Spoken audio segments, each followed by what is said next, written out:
Welcome to this Zentangle Quickie. My name is Heather Hartwick Gladden. I'm a certified Zentangle teacher.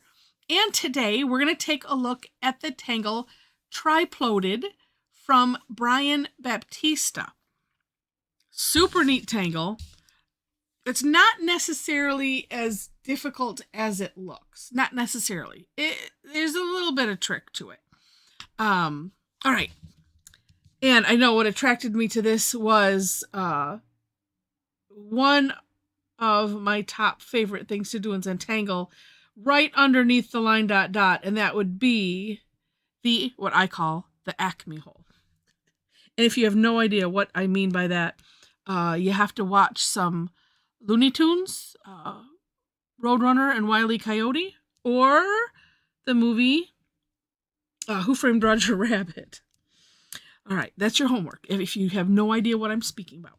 Okay, so this one starts with 3 curved lines essentially in the center of wherever you want it. So there's one. That's the easiest part. And I know myself looking at this, I'm like, there's no way. There's no way. I can get that, in a kind of a triangle. And if you think about it, sort of in a triangle, that will help. But what I do is, here's the first line. That's the easiest. Then the second one is like, I'm going to decide what distance I want these apart. And then kind of come down as if I'm making, I don't know, well, this would be like an upside down Y or something.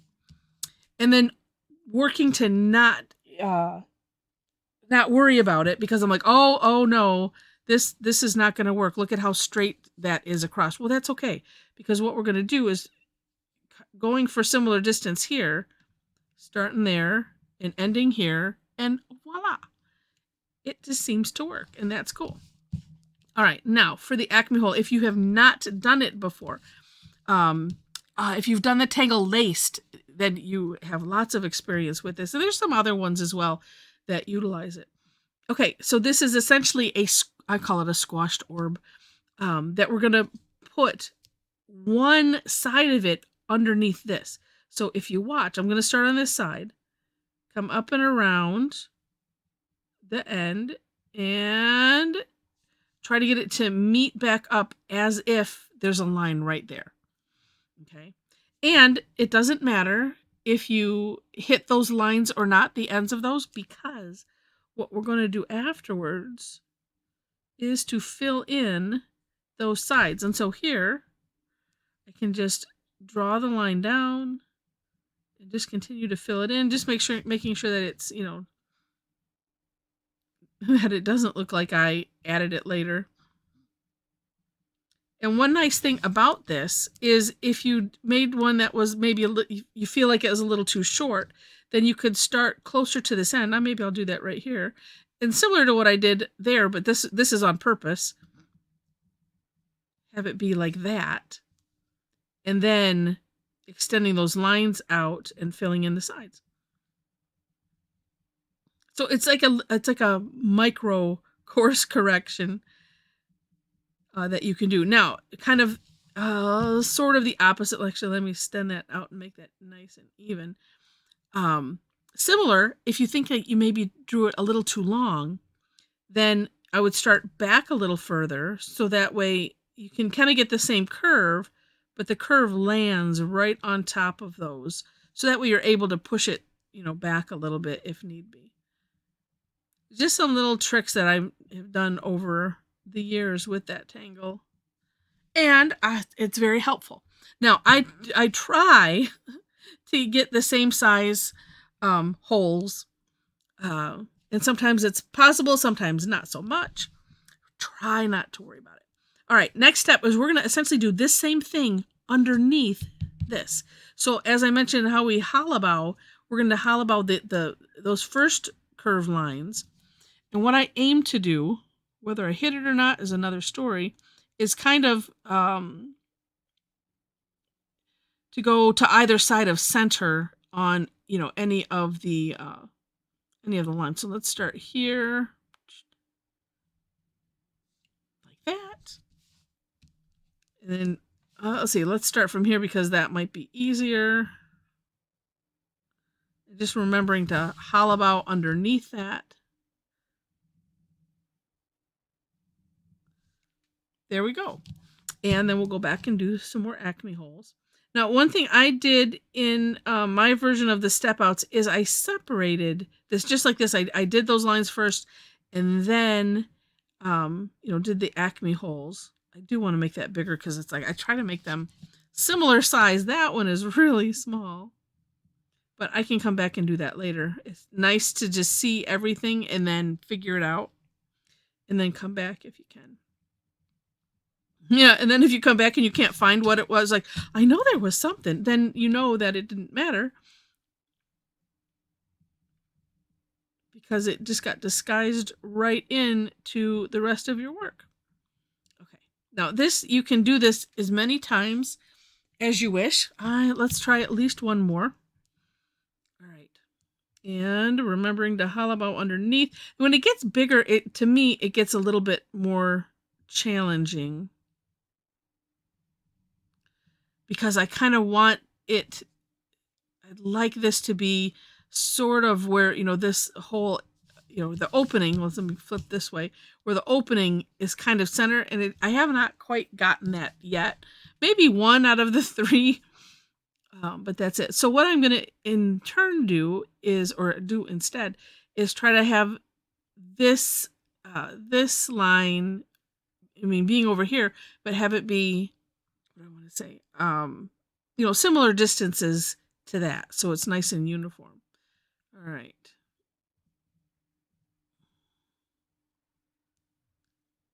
There we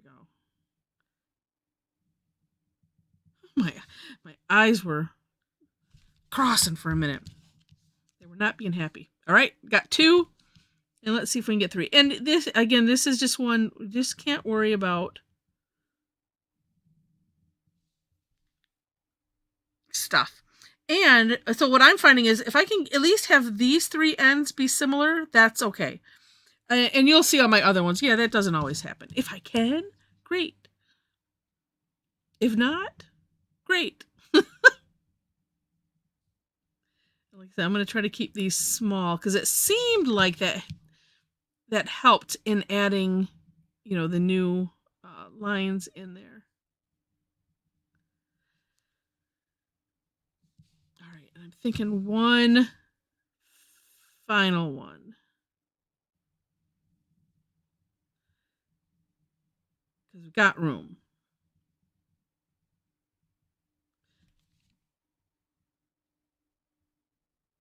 Maybe. I don't know. I kind of like how that turned out. Oh, no, let's do one more. Okay. And again, I was like, I'm just not worrying about where these lines are going. Whoops. Well, maybe I should.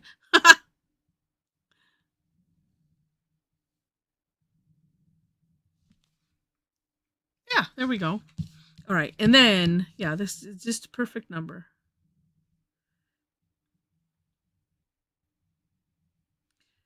And something else you can do, let me get that looking a little bit better.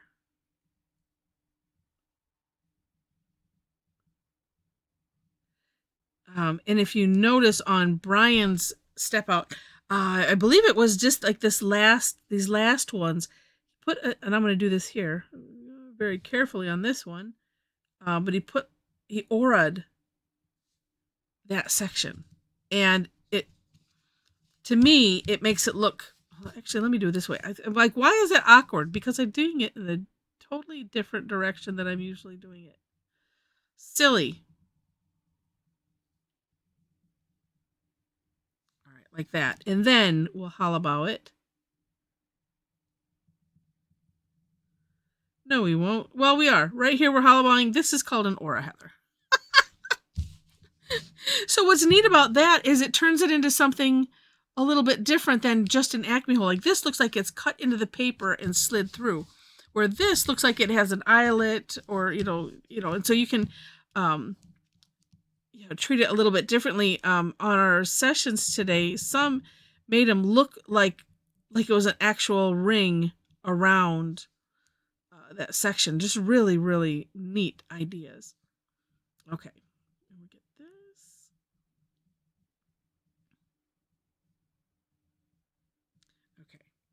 and to aura. There we go. And there we have it. And like I said, you can go out as far as you want. You can do this on, aura them on all of them. It's completely up to you. Okay, now for some shading ideas, I want to try something a little bit different. What I had done on my samples, I'll show you in a minute, is I put shading all the way around, but I'm going to try something different that I had seen today. I'm just going to put some graphite right here on either side. Oh, and I know I have a lot of graphite left on this. Well, or maybe we don't. Let's see. And just bringing it out a little bit. Where am I starting? Yeah, here.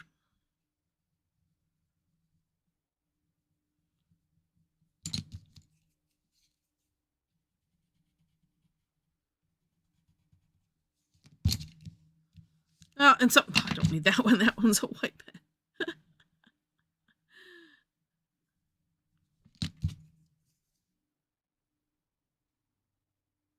Yep, that's a different one. I'm like, why does that look weird? I'll come back for that.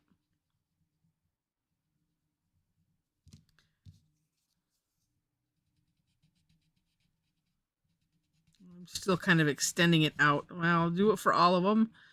And then we just don't worry about it. So that looks neat. Pops it right off the page. I'm just going to take it right down here to the Acme hole. So that way it's kind of the same on all the sides. Yes. All right. And where did I start? I started over here. And I'm just going to use what's left on my Tortillion right now. I have a lot on there. As you can see. So that's neat. Oh, I missed one thing. In the center, Brian has essentially put a triangle in here, but aura'd that section, kind of, going from the middle of one tube to the, to the middle of this, to the middle of that, and filled it in, which is nice because if you ended up, making something a little weird, and as long as you can make it a little bigger, then you can course correct it with filling in. Okay. And then let's do this.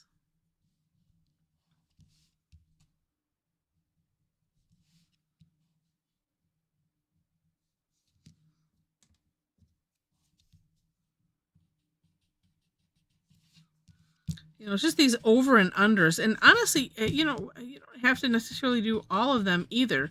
I would just start with whatever stands out to you to be done, and stick with that. Like this, stick with that side, and then go from there. I kind of started from the outside in, but it seems to work. I think I got everything I wanted. Yeah, I like it. All right, and you can also, if you want to, you could put some shading down here where it goes in if you wish. Let me show you how some of that looks. So here's one. This one, I went really dark. This one, I also had some interesting things happen, which I did my best to course correct, because there are no such thing as mistakes in Zentangle. You just figure out, well, what can I do with that when the pen decides it wants to revolt on you. Oh, you say this one is kind of an interesting shape, and you see how it doesn't necessarily matter. Also, I used our technique called Tucker. So put some graphite on either side of the Acme hole, and because this was a prepped tile, I could add a little white charcoal. Or actually, that is white colored pencil, and it just raises it up a little bit, and it looks really neat. Okay, then that was our PM session. Our AM session, I decided I wanted to have a little bit more fun and add some organics to it. So it's not necessarily done, but like I said, I was just having fun adding organic stuff coming out of the Acme holes. And so just really, really neat. So if you would like to join me and our other Tangle addicts in this kind of fun, we do this on Thursdays, generally, unless there's some weird schedule issue. It's called Tangle Time. It's free. It's an hour. Information, well, if you want to follow me for classes, that's probably the best way, at least at first. Go to the description section. You will find links to the step outs there. I think I mentioned that already. And if I didn't, I'm mentioning it again. So you'll find the links to the step outs. Then below that is my link tree. On the link tree, you will find places to follow me, like all my social media, website where you can follow my blog. There are a couple links to follow for classes. So that way you'll see it in your time zone also. Right now, that's, like I said, that's the best way to follow. If you are interested in hanging out with our Tangle Addicts community, we invite you to do so. When you click that link, there are 4 questions that you have to answer in order to gain entry, just so you know.